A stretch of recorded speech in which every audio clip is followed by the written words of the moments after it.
Hello guys, আজকে আমরা চলে এসেছি মায়ের ইচ্ছা কালীবাড়িতে।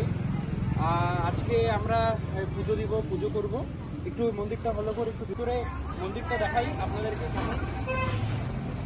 মন্দিরটা বেশ খুব একটা বড় মন্দির না, ছোটই মন্দির, কিন্তু এই মন্দিরটা খুবই জাগ্রত মন্দির। এটা কোথায় অবস্থিত পুরো ভিডিওটা দেখুন, সবই বলবো কোথায় কি আছে না আছে। পৃথিবীর কেউ ভালো তো বাসে না এ পৃথিবী।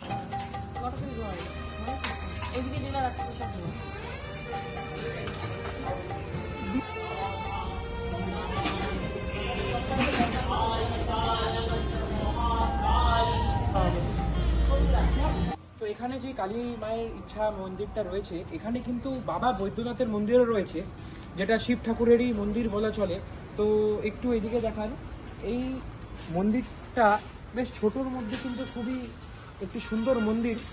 এখানে আপনারা দেখতে পাচ্ছেন, একটু উপরে গিয়ে একটু মন্দিরটাকে, বা মন্দির না ঠিক, এটা হচ্ছে একটা ছোট্ট করে বানানো হয়েছে এখানে শিব ঠাকুরের জন্য।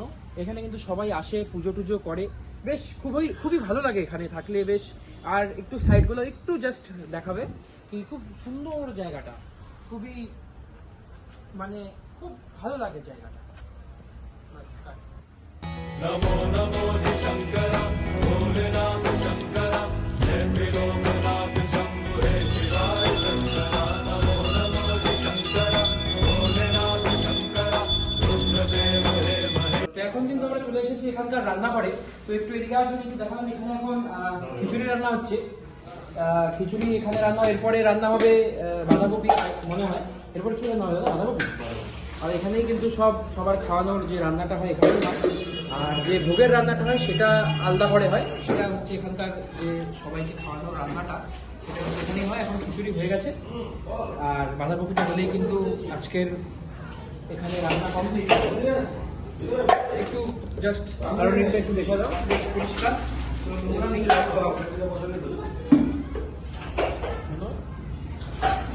কিন্তু আপনারা দেখতে পাচ্ছেন অনেকটাই ভিড়। একটু ভিড়টা দেখাও, পুরো ভিড় এখানে। আজকে অমাবস্যা, ওর জন্য এখানে পুরো ভিড় রয়েছে আপাতত। এখন ভোগ নিবেদন জাস্ট শেষ হলো, এরপরে সবাইকে খাওয়ানো হবে, সবই দেখাবো সঙ্গে থাকবে। ভাই থেকে